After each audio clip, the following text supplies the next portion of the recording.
Ah, yes, another intellectual Tuesday is upon us. But by the time you're watching this, it's probably Wednesday. Before we begin, I'd like to give a big thank you to Sarah, who submitted this video idea. So, without further ado, let's jump right into it. Ah, yes, Yellowstone, a truly iconic American national park.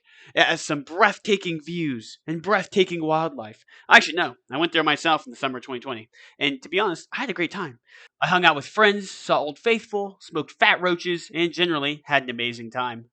In fact, I still think back to that trip pretty often. And let's keep this secret between you and me. Sometimes I do let a single tear fall out when I think about that trip. God, I was living my best life. Anyways, outside of Yellowstone's majestic beauty, if you didn't already know, there is a massive supervolcano in Yellowstone. So, all things considered, on a geological timescale, it has erupted fairly recently, with the most recent eruptions being 2.1 million, 1.3 million, and 640,000 years ago. This last eruption formed the Yellowstone caldera.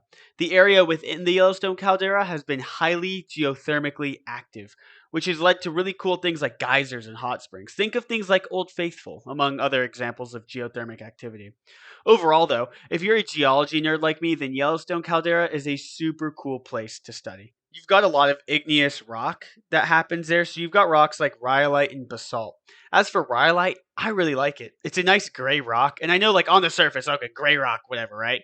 But depending on how it's formed, when you polish it, you can get super cool colors to come out, like greens or yellows or even reds. So it is pretty cool. Another note about rhyolite is it is the type of rock that forms a magma chamber directly below Yellowstone. But let's put a pin in that for now. As you can guess, rocks like basalt and rhyolite are rocks that form as a direct result from the eruption 640,000 years ago and the older eruptions, as they are igneous rocks. All that means is that these rocks are formed by volcanic activity. A quick note, to absolutely change gears here to another topic. For anthropology of it all, these eruptions on a human timescale are absolutely ancient. Humans, that's Homo sapiens, first started kicking somewhere like 300,000 years ago. So literally all of human history could fit into the time between now and 640,000 years ago in the eruption, like literally twice. So you'd have two whole human histories and you'd have some room to move around. But as I mentioned earlier, this is still a very recent event, with the latest eruption being 640,000 years ago, geologically speaking. So, time is weird. Okay, so let's get on with what you came here for, the Yellowstone volcano and what would happen if it erupted. So, the United States Geological Survey said that the rhyolite magma chamber, you remember that? Yeah, that one? Under Yellowstone is currently around 5 to 15% molten, with the other 85 to 95% not being molten, but still being extremely hot. So, what does that mean? Well, to put it shortly, Yellowstone might not be erupting for a while. On average, it erupts about every 725,000 years, but that's the average. And with geology, things like averages don't necessarily work. Is geology and geologic processes don't really work in set patterns. So what I'm trying to tell you is it's kind of useless to try and guess when the next eruption will happen based solely off of what has happened in the past. To make a long story short, lots has changed underneath the crust, which I know is kind of disappointing, right? We want to see that we're close. Who knows? It's going to be terrible. But that being said, that rhyolitic magma chamber that's under Yellowstone, that does fuel things, right? Like, maybe it's not going to erupt, but it is fueling the geysers and all the other geothermal hot spots at Yellowstone. It's like, hey, that's cool, right? Uh, Are you disappointed? You are? Oh, well, I'm sorry. Okay, fine. We'll be little geologic voyeurs, and using everyone's best guesses, let's together play out a scenario where the Yellowstone volcano does erupt, and it erupts soon. Now, the jury is out on what exactly would happen if the Yellowstone volcano did erupt. And to be fair, there's a lot that could alter the magnitude of destruction, such as how big the eruption actually is, like how much of the rock is exploding here, and even things down to the weather and what winds are looking like. That being said, if you're in the US and west of the Mississippi River, you're going to have a bad time. Heck, even if you're to the east of the Mississippi, you're probably up a creek without a paddle. For starters, Wyoming, Montana, Idaho, the Dakotas, and Nebraska become uninhabitable wastelands that put Pompeii to shame. They're essentially going to be covered in lava, and that's going to be horrible. For the rest of the United States, your weather forecast for the foreseeable future will be gusty winds, ashfall, and did I mention ashfall? Large swaths of the United States, covering essentially all of the western states, all the way to Mississippi and beyond, will be covered in ash. Some places nearer to the eruption will have more ash, and then the places farther away will typically have less. Depending on how long the eruption lasts and how much ash is actually spewed out, both factors which are not set in stone, the entire continental U.S. could be covered, as well as parts of Canada and Mexico. And that would be the good part. Hey, yeah, that's great. Ash. Love that. What's the bad part then?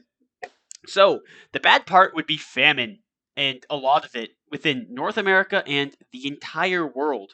Not to mention the refugee crisis following the eruption, and the worst being the dramatic decrease in global temperatures. So, global warming would probably be solved, but we'd have a new problem: global cooling.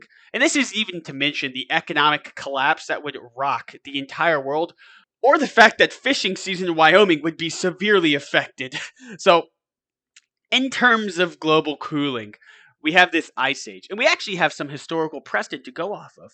In my video, Humans Are Predators, Shameless Plug, I talked very briefly about the time when 100,000 years ago, according to the Toba catastrophe theory, the youngest Toba eruption brought humanity down to somewhere between 3,000 and 10,000 people. The reason so many people died was because of the ash that was spewed in the atmosphere and essentially had blocked out the sun, and plants weren't able to photosynthesize, leading to them dying. And us being omnivores, we eat herbivores and carnivores, right? Well, both of those essentially need plants to survive, because herbivores just eat the plants, carnivores eat the things that eat the plants, and we eat them both. So we're out of food, leading to most of humanity dying off 100,000 years ago. And this eruption that we're talking about, the hypothetical, notional Yellowstone supervolcano eruption, would probably do something very similar, if not worse, than the Toba catastrophe theory. Society as we know it would collapse under the unbearable weight of the cold and of the lack of sun that would happen. And as a result, I would.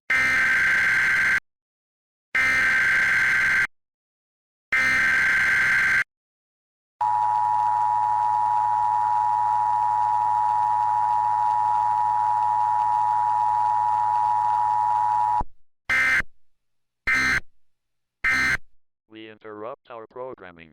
This is a national emergency. The following message is transmitted at the request of the United States government. This is not a test. There will be an imminent eruption of the Yellowstone Supervolcano. The volcano will erupt in 20 minutes.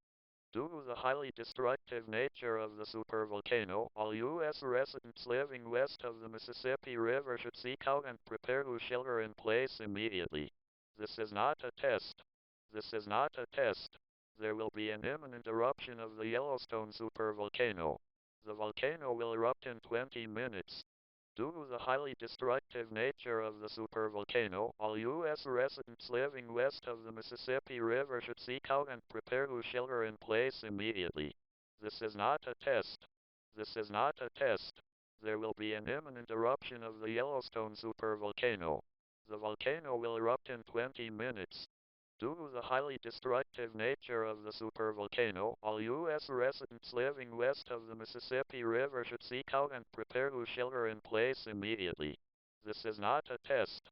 This is not a test.